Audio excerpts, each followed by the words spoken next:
So hello and welcome back to our channel दोस्तों।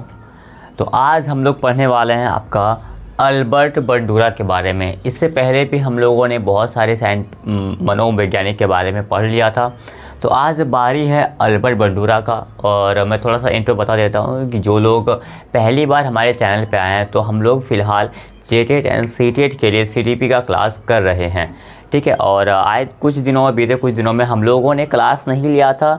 इस channel पे किसी भी टाइप का कोई भी वीडियो अपलोड नहीं हुआ था। रीज़न उसका ये था कि मैं चला गया था बाहर, ठीक है। और आपको आज बैकग्राउंड थोड़ा अलग दिख रहा होगा। रीज़न ये है कि मैं आज क्लास और अब से क्लास घर से ही लूँगा।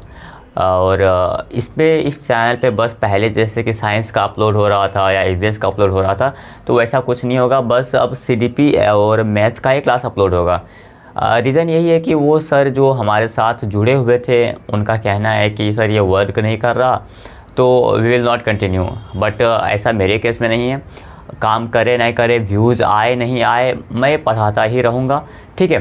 तो अगर आप में से कोई भी जो जेटेट एंड सीटेट का पढ़ना चाह रहे हैं, फ्री में एकदम अच्छे तरीके से पढ़ना चाहते हैं, तो हमारे साथ जुड़ सकते हैं। और चलिए, बस इतना ही इंट्रो था। बाकी और 15 से 20 दिन के अंदर आपका सीडीपी का क्लास कंप्लीट हो जाएगा, ठीक है। तो आज हम लोग पढ़ रहे थे अल्बर्ट बंडूरा के बारे में। अब अल्बर्ट बंडूरा के बारे में क्या अगर देखा जाए, तो इनका जो सिद्धांत है ना, इनके सिद्धांत का क्या नाम है पता है? इनके सिद्धांत का नाम है सोशल लर्निंग। सोशल लर्निंग मतलब सामाजिक अधिगम सिद्धांत, सोशल लर्निंग थ्योरी। इसका क्या मतलब है? सामाजिक अधिगम, सोशल में सामाजिक, लर्निंग में अधिगम, थ्योरी में सिद्धांत, यानी सामाजिक अधिगम सिद्धांत। साथ ही साथ इसी थ्योरी को हम लोग सोशल कॉग्निटिव थ्योरी बोलते हैं। सोशल कॉग्निटिव थ्योरी मतलब सामाजिक संज्ञानात्मक सिद्धांत। क्या? सामाजिक संज्ञानात्मक सिद्धांत। अब देखो, इसमें से आपको एक चीज़ दिख रहा है क्या? अगर आपने वाइगोत्स्की पढ़ लिया है, आपने अगर जीन पियाजे पढ़ा हुआ है, तो आप यहाँ पे देखोगे कि सोशल, मैंने क्या बताया था कि सोशल कहाँ पे आता है? सामाजिक, जहाँ पे कहाँ पे आता है? ज़्यादातर वाइगोत्स्की में आता है। तो जो हमारे अल्बर्ट बंडूरा जी थे ना, इन्होंने क्या किया कि थोड़ा सा वाइगोत्स्की को उठाया, थोड़ा सा आपका क्या बोलते, जीन पियाजे को उठाया और उनको मिला के एक सिद्धांत दे दिया। कहने का मतलब है, आपका अल्बर्ट बंडूरा का जो सिद्धांत है, इसमें दो साइकोलॉजिस्ट का जो है सोच मिलेगा। एक तो वाइगोत्स्की का और एक जीन पियाजे का, दोनों को मिला के इसने थ्योरी बना दिया। तो सोशल लर्निंग थ्योरी और सोशल कॉग्निटिव थ्योरी। तो हमारे बात करते हैं ऐसे अल्बर्ट बंडूरा का। तो इनका कहना था कि बच्चा जो है नकल करके सीखता है। बच्चा क्या करता है? नकल करके सीखता है, ऑब्जर्व करके सीखता है। तो इनके सिद्धांत को हम लोग ऑब्जर्वेशनल लर्निंग भी बोलते हैं। ऑब्जर्वेशनल लर्निंग मतलब क्या कि बच्चा नकल करके सीखता है, बच्चा ऑब्जर्व करके सीखता है, इसलिए इसको ऑब्जर्वेशनल लर्निंग बोलते हैं। इसको अनुकरणीय सिद्धांत, इमिटेशन लर्निंग भी बोलते हैं। इमिटेशनल लर्निंग मतलब नकल करके सीखता है, अनुकरणीय सिद्धांत इसको बोलते। इसका हिंदी हुआ अनुकरणीय सिद्धांत, इसका आपका हिंदी क्या हुआ? अवलोकन सिद्धांत, ठीक है। और इसका आपका हुआ सामाजिक संज्ञानात्मक सिद्धांत, इसका सामाजिक अधिगम सिद्धांत, ठीक है। अगर आप हिंदी में लिखना चाहते हैं तो लिख सकते हैं। कहने का मतलब है, अब मैं बताता हूँ थोड़ा सा अल्बर्ट बंडूरा के बारे में। इनका कहना था कि बच्चा सोसाइटी से सीखता है, बच्चा समाज से सीखता है, और साथ ही साथ बच्चा खुद से ज्ञान का रचना भी करता है। मतलब बच्चे के अंदर बच्चा कुछ चीज़ें दिमाग से भी सीख लेता है, कुछ चीज़ें वो सोसाइटी से सीखता है, समाज से सीखता है। बस यही इसका सिद्धांत था। इन्होंने एक प्रयोग किया था, उनका नाम क्या था? बोबोडोल थ्योरी, बोबोडोल एक्सपेरिमेंट। अब ये क्या था, ये आपको ध्यान रखना है ये सब, इसीलिए मैं नाम लिख देता हूँ इसका, बोबोडोल एक्सपेरिमेंट। अब बोबोडोल एक्सपेरिमेंट था क्या, मैं आपको बताता हूँ, ठीक है। एक बच्चा टीवी देख रहा था, ठीक है। एक बच्चा क्या कर रहा था? आपका टीवी देख रहा था। टीवी में एक बोबोडोल थी और ये बच्चा उसको मार रहा था, ठीक है। टीवी में ये क्या कर रहा था? टीवी में, समझो, इसको अच्छे से समझना। बोबोडोल एक्सपेरिमेंट क्या था? एक ये जो है ना, ये इसका नाम, इस डॉल का नाम बोबोडोल था, ठीक है। बोबोडोल, तो इसी का नाम से ये एक्सपेरिमेंट पड़ा है, बोबोडोल एक्सपेरिमेंट।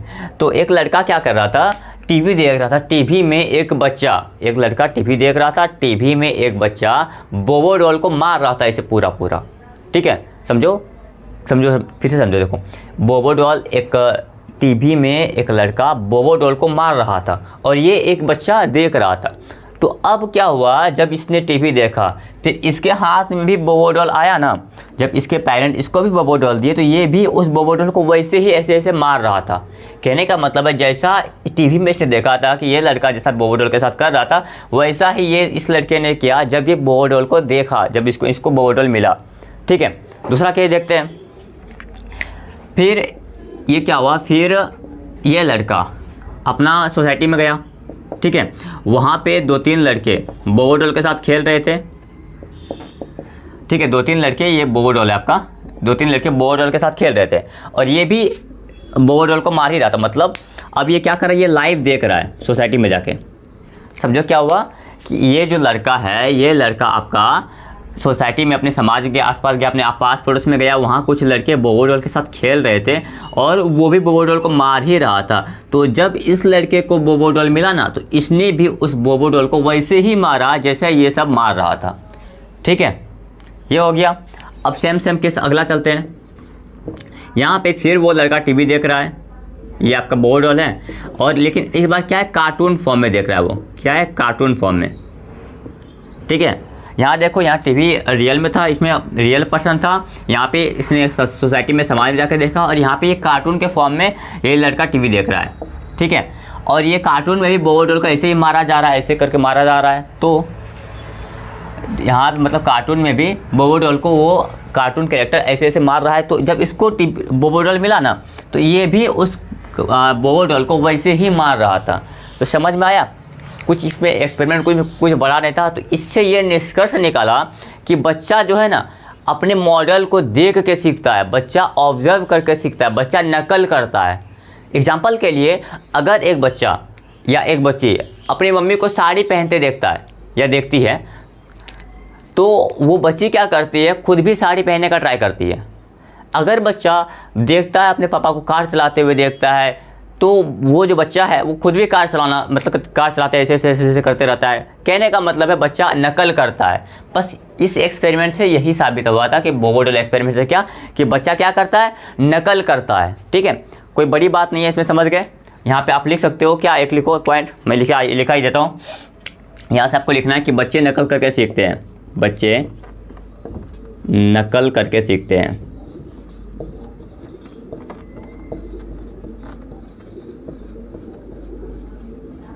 ठीक है, क्लियर है, इसमें कोई कंफ्यूजन है? इससे आपको समझ में आ गया होगा कि बच्चे क्या करते हैं, नकल करके सीखते हैं। अब देखो, एक सेकंड, मच्छर उड़ रहा है। अब इसमें क्या प्रोसेस होता है ना, देखो, जैसे कि ये कार्टून कैरेक्टर था, इसको मैं यहाँ बड़ा बनाता हूँ। ठीक है, ताकि आपको अच्छे से समझ में आए, मैं समझा पाऊँ अच्छे से। और ये तुम्हारा बच्चा है। ठीक है,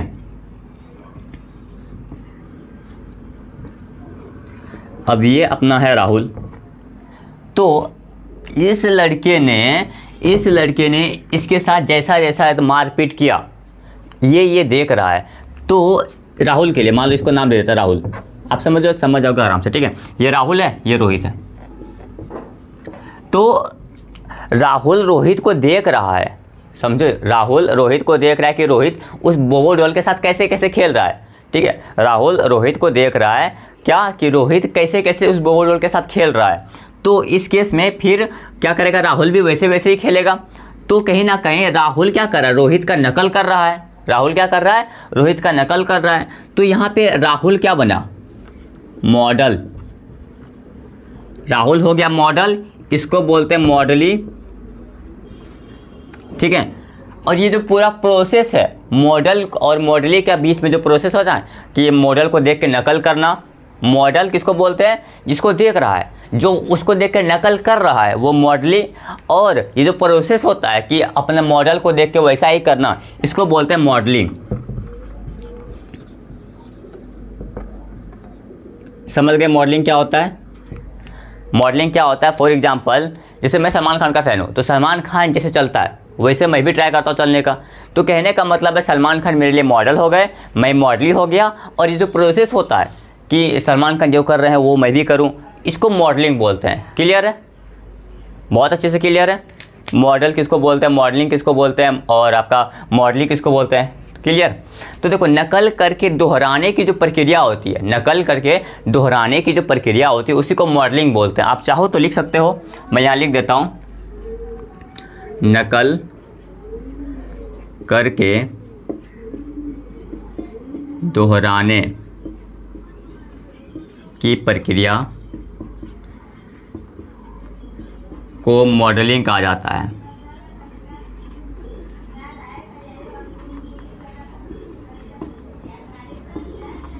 ठीक है, यहाँ तक सब कुछ क्लियर है। अब मैं इसको मिटाऊंगा क्योंकि बोर्ड भर गया है, और इसके लिए एक बार मैं फिर से आपको बता देता हूँ क्या क्या मैंने पढ़ा अभी तक।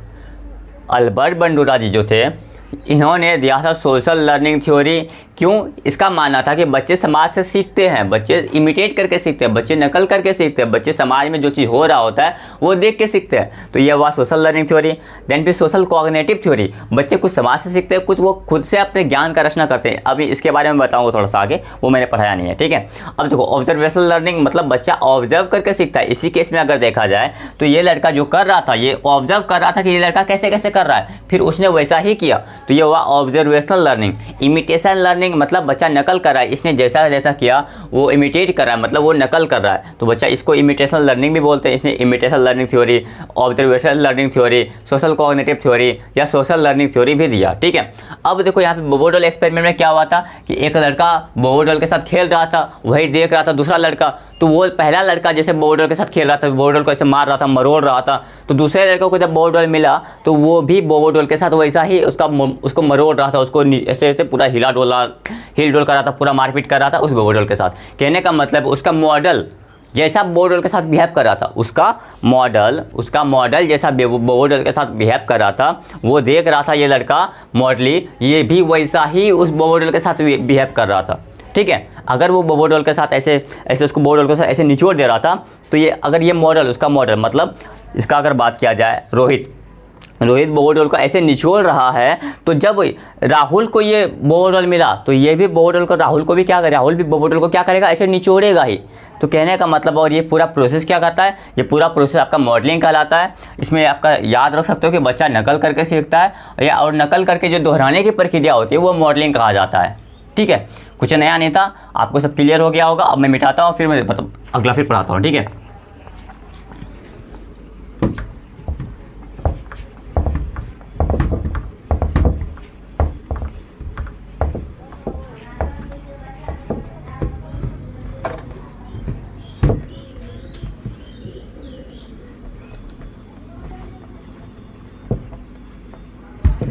चलिए, अब यहाँ तक हम लोगों ने सीख लिया है। थोड़ा सा पानी पी लेता हूँ। ठीक, आप टेंशन मत लेना, इसका नोट्स मैं टेलीग्राम ग्रुप में डाल दूंगा। ठीक है,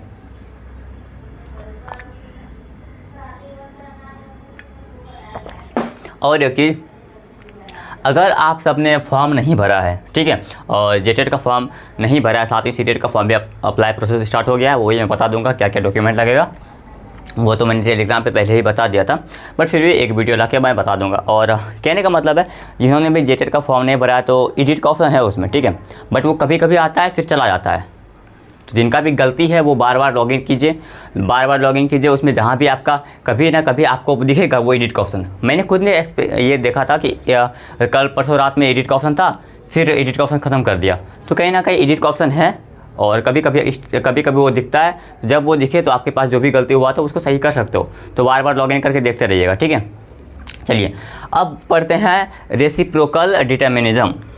क्या? रेसिप्रोकल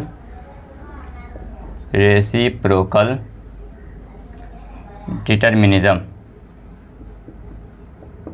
आपसी, इसको बोलते हैं आपसी नियतिवाद। ये क्या होता है मैं बताता हूँ, ये होता क्या है। अब देखो, आपसी नियतिवाद क्या होता है, रेसिप्रोकल डिटर्मिनिज्म क्या होता है। एक बच्चे का जो व्यवहार होता है, एक बच्चे का व्यवहार मतलब एक बच्चा कैसा बिहेव करेगा ये डिपेंड करता है। एक बच्चा बिहेव कैसा करेगा, इसका व्यवहार कैसा होगा, ये डिपेंड करता है किस चीज़ पे, उसके वातावरण पे। सिर्फ वातावरण ही नहीं होता, उसका व्यक्तिगत कारक भी कैसा है, व्यक्तिगत कारक, मतलब एक बच्चा का व्यवहार कैसा होगा वो उसके ऊपर भी डिपेंड करता है, साथ ही साथ उसको कैसा माहौल मिला है उस पर भी डिपेंड करता है। एग्जाम्पल के लिए एक पेरेंट है, ठीक है, एक पेरेंट है, वो चाह रहा है कि उसका बच्चा पढ़े, मन लगा के पढ़े, मन लगा के पढ़े, खूब पढ़े। अब क्या हुआ कि मान लो उस बच्चे के अंदर खुद से ही पढ़ने की मतलब पढ़ने का मन उसको करता ही नहीं है, खुद से उसके अंदर है ही नहीं कि मैं पढूं, मैं क्लास में टॉप करूं, ये सब। तो क्या उसके पापा मम्मी जितना भी चाह लें, कितना ही अच्छा उसको इन्वायरमेंट दे ले, क्या वो पढ़ेगा? नहीं पढ़ेगा। तो वातावरण तो वातावरण इन्वायरमेंट तो फैक्टर है ही, साथ ही साथ उसका व्यक्तिगत कारक भी होना चाहिए, उसका खुद का इंटरेस्ट भी होना चाहिए, तभी वो ऐसा करेगा।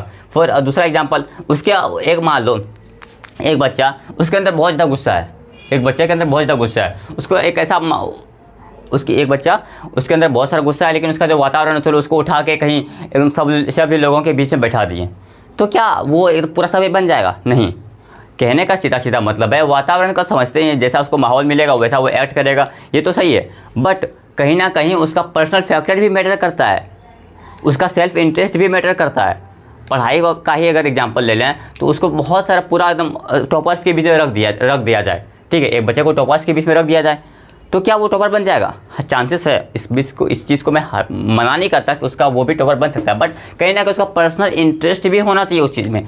तो उसका व्यवहार वो कैसा कर, रेसिप्रोकल डिटरमिनिज्म क्या कहता है कि एक बच्चे का व्यवहार ये डिसाइड होता है उसके वातावरण कैसा उसको मिला है, साथ ही साथ उसका व्यक्तिगत कारक कैसा है, वो व्यक्तिगत रूप पे कैसा है, उसका व्यवहार डिपेंड करेगा किस पे, वो खुद कैसा है और उसको माहौल कैसा मिला है।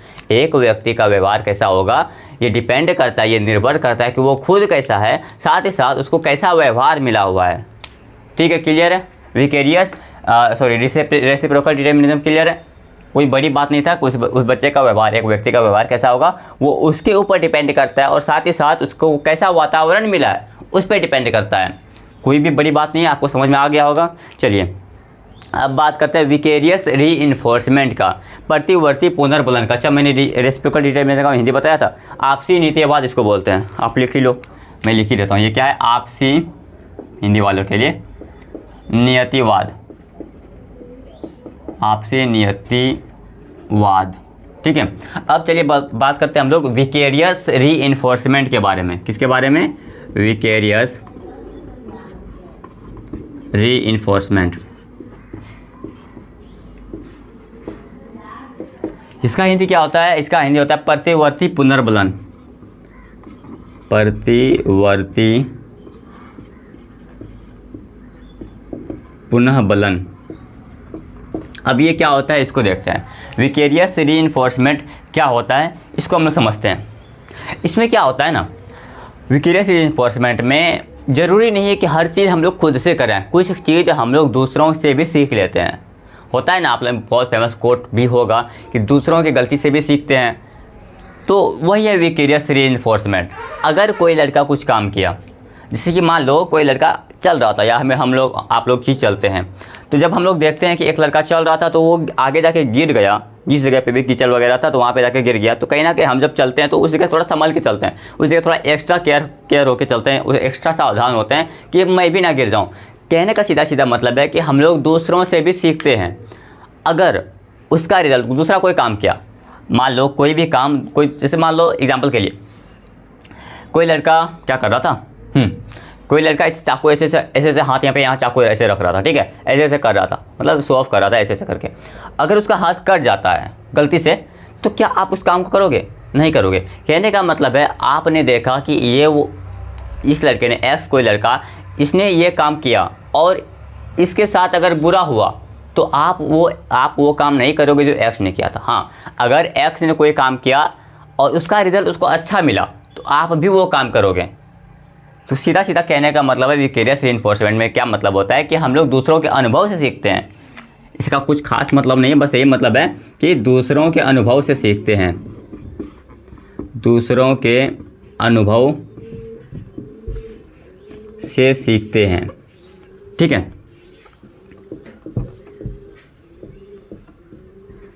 फॉर एग्जाम्पल, अब मम्मी पापा बोल रहे हैं आपको कि बेटा पढ़ लो नहीं तो फेल हो जाओगे, बेटा पढ़ लो नहीं तो फेल हो जाओगे, तो क्या आप खुद से फेल होकर नहीं पढ़ के देखोगे कि मैं फेल होता हूँ या नहीं होता हूँ? नहीं ना। अगर मम्मी बोल रही है, पापा बोल रहे हैं कि बेटा पढ़ो नहीं तो फेल हो जाओगे, तो आप ऐसा करोगे क्या? नहीं नहीं, हमको तो ये कंफर्म नहीं है, एक बार मैं नहीं पढ़ के देखता हूँ, क्या सच में मैं फेल होऊंगा? ऐसा तो नहीं करोगे। आप क्या करोगे? आपको पता है कि आपके मम्मी पापा के पास एक्सपीरियंस है कभी, तो उसको ही उस बात को मान लेते हैं कि अगर मैंने नहीं पढ़ा तो फेल हो जाऊंगा। या फिर अगर मान लो कोई आपको ऐसा एग्जांपल ले लेते हैं, ठीक है, कोई ऐसा बिजनेस आपके माइंड में आया, ठीक है, कोई ऐसा बिजनेस आपके माइंड में आया, तो ये बिजनेस आपने पिच किया आपके पापा के सामने कि पापा मैं ये बिज़नेस करना चाहता हूँ, तो पापा बोलते हैं नहीं बेटा ये काम नहीं करेगा, ये नहीं चलेगा। तो क्या आप फिर भी उस बिज़नेस को करोगे? नहीं। कहने का मतलब है कि हम लोग, तुम्हारे पापा को, आपके पापा को एक्सपीरियंस था कि ये बिज़नेस काम नहीं करेगा, तो जब पापा ने मना किया तो आपने नहीं किया। तो कहीं ना कहीं हम लोग क्या करते हैं, दूसरों के अनुभव से सीखते हैं। इसमें क्या होता है, हम लोग अप्रत्यक्ष रूप से सीखते हैं, अप्रत्यक्ष रूप से सीख रहे हैं, अप्रत्यक्ष रूप से सीखते हैं। मतलब हम लोग उस काम को डायरेक्ट नहीं कर रहे हैं, दूसरे ने किया उसको देखा और उससे सीख लिया, बस। इसको बोलते हैं विकेरियस रीइंफोर्समेंट, मतलब दूसरों के अनुभव से सीखते हैं, ये अप्रत्यक्ष रूप से सीखते हैं, ये सब होता है। इसका जो प्रोसेस होता है, इसका प्रोसेस कैसे होता है, कोई भी चीज़ का जो प्रोसेस होता है ना, सबसे पहले एग्जांपल के लिए, सबसे पहले अगर कोई लड़का, मान लो कोई लड़का बांसुरी बजा रहा था, तो कोई लड़का बांसुरी बजा रहा था, ऐसे पूरा बांसुरी बजा रहा था, तो सबसे पहले आपका क्या किया, वहाँ पर ध्यान गया आपका, सबसे पहले आपने नोटिस किया, यानी कि अटेंशन दिया आपने उसको, क्या? अटेंशन, ठीक है। सबसे पहले आपने क्या किया? अटेंशन किया। उसके बाद ध्यान देने के बाद आप क्या करोगे, उसको माइंड में बैठाओगे। या फिर चलो बांसुरी बजाने वाला एग्जांपल नहीं लेते तो चलो कोई दूसरा एग्जांपल ले लेते हैं, क्या कि मान लो कि एक लड़का पढ़ रहा था, ठीक है, एक लड़का पढ़ रहा था, तो उसके बाद पढ़ के वो टॉप कर गया। एक लड़का बहुत ज़्यादा पढ़ रहा था, वो पढ़ के रात में दो बजे तक पढ़ रहा था, तो उसके बाद वो टॉप कर गया, नीट में, जेई में, कहीं भी वो टॉप किया। तो उसके बाद ये जो लड़का है, इसने देखा, क्या देखा कि पहले तो उसका फोकस गया, जैसे मान लो एग्जांपल के लिए मैं समझाता हूँ आपको, राम कोई लड़का है, ठीक है, राम रात के 2 बजे तक पढ़ता था, रिजल्ट आया नीट का आपका रिजल्ट आया, तो वो बच्चा टॉप गया। अब देखो टॉप 10 में था, चलो अब सोहेल, चलो राजा ले लेते हैं, राजा भी एक बच्चा था, तो अब यहाँ पे क्या करेगा, राजा को भी नीट का एग्जाम देना था, तो राजा देखेगा राम को, अच्छा, सबसे पहले इसका रिजल्ट देख के, राम का रिजल्ट देख के राजा क्या किया, अटेंशन लिया गया उसका, इसका ध्यान गया इसके ऊपर, ठीक है। अब ये राजा क्या करेगा, ऑब्जर्व करेगा, ठीक है, ऑब्जर्व किया कि ये भाई 2 बजे रात तक पढ़ रहा था, तो यहाँ से आप क्या किया, सबसे पहले आपने अटेंशन किया, उसके बाद आप क्या करोगे, रिटेंशन करोगे।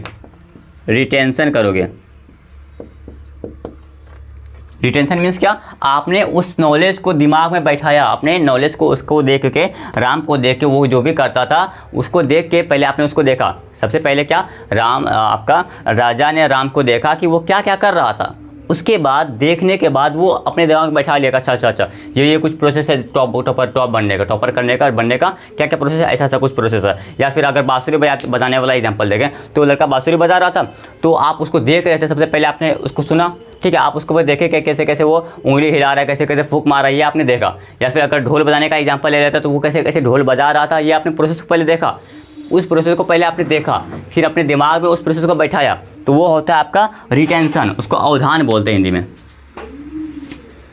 ठीक है। फिर क्या करोगे, आपने देखा अच्छा बांसुरी बजाने के लिए ऐसे ऐसे उंगली हिलाना पड़ता है, तो आप भी अब क्या करोगे, उस चीज़ को प्रोड्यूस करने का कोशिश करोगे, ठीक है। इसको हिंदी में बोलते हैं क्या, पुनर्उत्पादन,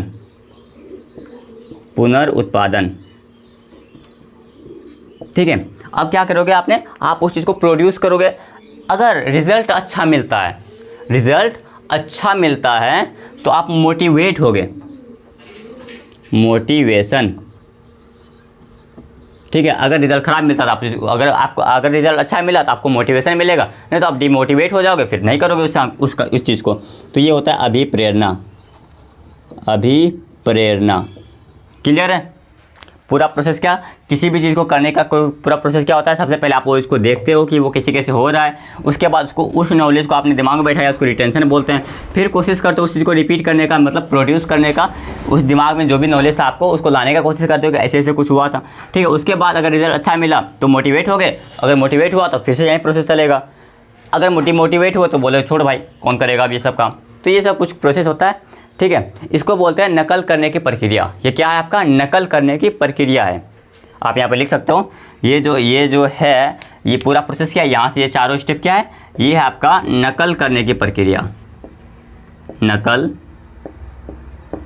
करने की प्रक्रिया, ठीक है। नकल करने की प्रक्रिया क्या है? सबसे पहले आप उस चीज़ पे ध्यान लगाते हो, ठीक है। आप उस चीज़ को नोटिस करते हो, फोकस करते हो कि ये कैसे कैसे क्या क्या लिख रहा है, कैसे कैसे इसने क्या क्या किया, उस चीज़ को फिर याद करते हो, दिमाग में याद रहेगा तभी तो आप दोबारा से प्रोड्यूस करोगे। तो अपने उस चीज़ को दिमाग में बैठाया, उसके बाद वही चीज़ आप एग्जीक्यूट करने का कोशिश करते हो, फिर आप वो प्रोड्यूस करते हो। फिर रिजल्ट अगर सेम आता है, रिजल्ट अच्छा आता है तो आप मोटिवेट हो गए, रिजल्ट खराब आया तो डिमोटिवेट हो गए। तो ये कुछ होता है नकल करने की ये है आपका नकल करने की प्रक्रिया, ठीक है। चलिए अब और एक चीज़ आपको सिखाना है, वो है आपका सेल्फ एफिकेसी, ठीक है। उसको भी कहीं बता ही देता हूँ, लिखना है क्या उसमें, self efficacy. Self efficacy Hindi में इसको बोलते हैं आत्म प्रभावकारिता। आत्म प्रभावकारिता। अब ये होता क्या सेल्फ एफिकेसी, देखो इसमें समझना है बस, ठीक है। वैसे भी CGP मेरे ख्याल से तो रटने से ज़्यादा बहुत ज़्यादा हद तक समझने का ही सब्जेक्ट है, और इसीलिए मैं बार बार बहुत ज़्यादा लिखता नहीं और समझाने का कोशिश ज़्यादा करता हूँ, ठीक है, ताकि आपको क्लास में ही याद हो जाए। अब देखो सेल्फ एफिकेसी क्या होता है, आत्म प्रभावकारिता क्या होता है। सेल्फ एफिकेसी होता है खुद के बारे में जानना। फॉर एग्जाम्पल इसका क्या मतलब हुआ सर, खुद के बारे में जानने का क्या मतलब हुआ? खुद के बारे में जानने का मतलब हुआ आपका वीक पॉइंट क्या है, आपका स्ट्रॉन्ग पॉइंट क्या है। फॉर एग्जांपल आप जेटेट का एग्ज़ाम दे रहे हो, सीटेट का एग्ज़ाम दे रहे हो, तो आपको पता है आपका CGP है, मैथ्स है, इंग्लिश हिंदी है, लैंग्वेज पेपर है बेसिकली। तो अब और फिर आपका साइंस पेपर है या EVS या साइंस जो भी बोलो, तो आपको पता है कि आपका वीक पॉइंट क्या है। अगर आपको मैथ्स अच्छे से नहीं आता तो आप मैथ्स में ज़्यादा टाइम दोगे, आपको सोशल साइंस या साइंस अच्छे से नहीं आता तो आप उसमें ज़्यादा टाइम दोगे। तो कहने का मतलब है खुद के बारे में जानना कि आप क्या कर सकते हो, क्या आपको आता है, क्या नहीं आता है, कितनी आपकी क्षमता है, वही होता है आपका सेल्फ एफिकेसी। क्लियर है? कोई बड़ी बात नहीं, आपको समझ में आया सेल्फ एफिकेसी क्या है? खुद के बारे में जानना, ठीक है। क्या? खुद के बारे में जानना, अपनी क्षमताओं के बारे में जानना कि आप क्या कर सकते हो। ये इसी जानकारी को, अपने बारे में जानने को ही सेल्फ एफिकेसी बोलते हैं। क्लियर है? चलिए अब मैंने क्या क्या लिखा है सबको एक बार फिर से रिपीट करवा देता हूँ। रेसिप्रोकल डिटरमिनिज्म क्या होता है? आपसी नीतिवाद क्या होता है? किसी बच्चे का व्यवहार है जो है, किसी बच्चे का व्यवहार वो डिपेंड करता है किस चीज़ पे, कि उसको कैसा वातावरण मिला हुआ है, साथ ही साथ उसका पर्सनल इंटरेस्ट क्या है, उसका वो पर्सनल यानी वो लड़का खुद में कैसा है, ठीक है। तो वहाँ पे डिपेंड, उसका व्यवहार किस पे डिपेंड करेगा, वो कैसा उसको वातावरण मिला है, साथ ही साथ वो कैसा है, वो लड़का खुद में कैसा है। ये आपका होता है रेसिप्रोकल डिटरमिनिज्म, ठीक है। उसके बाद अगर विकेरियस रीइंफोर्समेंट का बात किया जाए तो इसमें हम लोग क्या करते हैं, इसका मतलब होता है दूसरों से सीखते हैं, हम लोग दूसरों के अनुभवों से सीखते हैं। दूसरा अगर कोई चीज़ किया वो अगर गलत हुआ तो हम लोग उस चीज़ को नहीं करेंगे, दूसरा कोई काम किया वो चीज़ सही हुआ तो उस चीज़ को हम लोग भी करेंगे। ये होता है आपका विकेरियस रीइंफोर्समेंट, जिसमें कि हम लोग दूसरों के अनुभव से सीखते हैं। ये हमारा जो लर्निंग होता है, ये लर्निंग कैसा होता है? अप्रत्यक्ष रूप से होता है। अप्रत्यक्ष क्यों? क्योंकि हम लोग खुद तो कर नहीं रहे, खुद अगर कर रहे होते तो वो प्रत्यक्ष रूप से होता। अप्रत्यक्ष इसलिए हुआ क्योंकि हम लोग उस चीज़ को खुद से नहीं कर रहे हैं, ठीक है।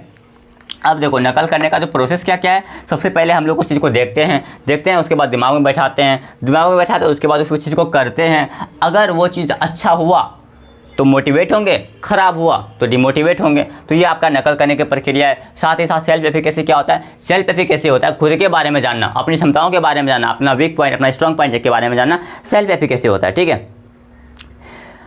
अब देखो एक ऑब्जर्वेशनल लर्निंग, देखो मैं थोड़ा सा बता देता हूँ, अब बस सारांश में आपको रिपीट करता हूँ। ऑब्जर्वेशनल लर्निंग क्या होता है? जिसमें हम लोग क्या दूसरों के व्यवहारों से सीखते हैं। दूसरा ऑब्जर्व, देखो नाम में क्या है इसका, मैं लिख के समझाता हूँ, थोड़ा सा इसको मिटाता हूँ थोड़ा सा।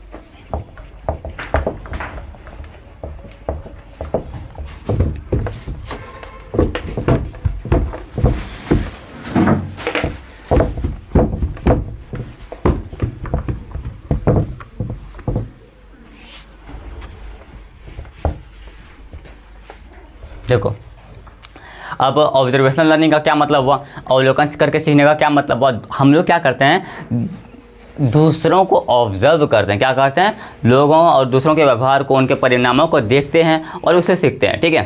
ये वो आपका ऑब्जर्वेशनल लर्निंग। मॉडलिंग क्या होता है, मॉडल क्या होता है, मॉडल होता है आपका, मॉडलिंग क्या होता है, अपने मॉडल को मॉडली देखता है और वही चीज़ करता है। मॉडल कौन, जिसको हम लोग देख रहे हैं, फॉर इन माई केस या फिर किसी बच्चे के केस में फॉर जो भी एक्टर है जिसको वो देख के रिपीट कर रहा है, तो वो एक्टर क्या हुआ, वो एक्टर आपका मॉडल हुआ। जो बच्चा देख रहा है उसको वो मॉडलिंग हुआ। और ये जो पूरा प्रोसेस है अपने एक्टर के जैसा बिहेव करना, वो आपका मॉडलिंग होता है। ठीक है, मॉडलिंग भी हो गया। आपसी नीतिवाद क्या होता है, रेसिप्रोकल डिटर्मिनिज्म क्या होता है ये तो आपसे आपने सेल्फ एफिकेसी पढ़ाई दिया। चलो हाँ, ध्यान पर और भी कुछ है क्या?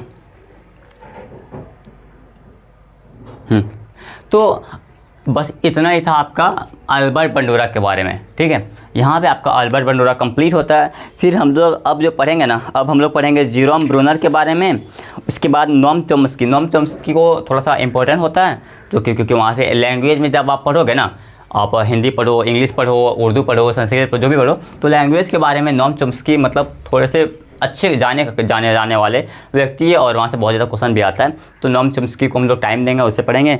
और उससे पहले नोम चॉम्स्की से पढ़ने पहले हम लोग जेरोम ब्रूनर पढ़ेंगे। ठीक है, उसके बाद कुछ मेजर आपका जो 2 बचे हुए हैं, इनके बाद भी और 5-6 बचे हुए हैं। हालांकि ये जो मेजर जहाँ से क्वेश्चन आता है ना, तो अब 2 ही मनोवैज्ञानिक बचे हुए, एक नोम चॉम्स्की और आपका एक बचा हुआ है जेरोम ब्रूनर। ठीक है, ये तो कंप्लीट करने के बाद फिर हम लोग थोड़ा सा पढ़ेंगे। फिर उतना जो इम्पोर्टेंट नहीं है, थोड़ा सा उनको थोड़ा टाइम देकर पढ़ लेंगे।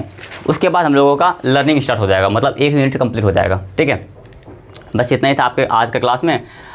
आपको आज का क्लास कैसा लगा कमेंट करके बताइएगा। और कोई भी अगर प्रॉब्लम हो, कोई भी टाइप का, कोई भी अगर जैसे मैंने यहाँ लिखा था उसमें से कहीं भी प्रॉब्लम अगर हो, कोई भी टर्म समझ में नहीं आया हो, तो या तो आप हमें कमेंट सेक्शन में पूछ सकते हैं, साथ नहीं तो आप टेलीग्राम ज्वाइन कर लीजिएगा, वहाँ से हमें पूछ लीजिएगा। ठीक है, टेलीग्राम का मैं एक बार ये बता देता हूँ।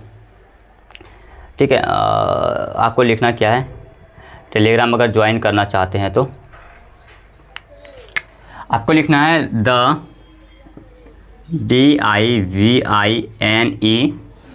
DIVINEINS।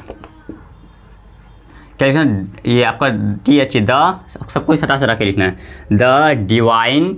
ठीक है, द DIVINE डिवाइन, फिर लास्ट में INS लगा देना, @ द डिवाइनियंस लगाओगे ना, तो फिर हमारा टेलीग्राम ग्रुप आ जाएगा। तो वहाँ से भी आप हमें जुड़ सकते हो और वहाँ पे भी हम लोग अपडेट करते रहते हैं कि कब अगर कुछ होता है तो। ठीक है, तो आज का क्लास बस इतना ही। मिलते हैं आपसे अगले वीडियो में, तब तक के लिए जय हिंद, जय भारत।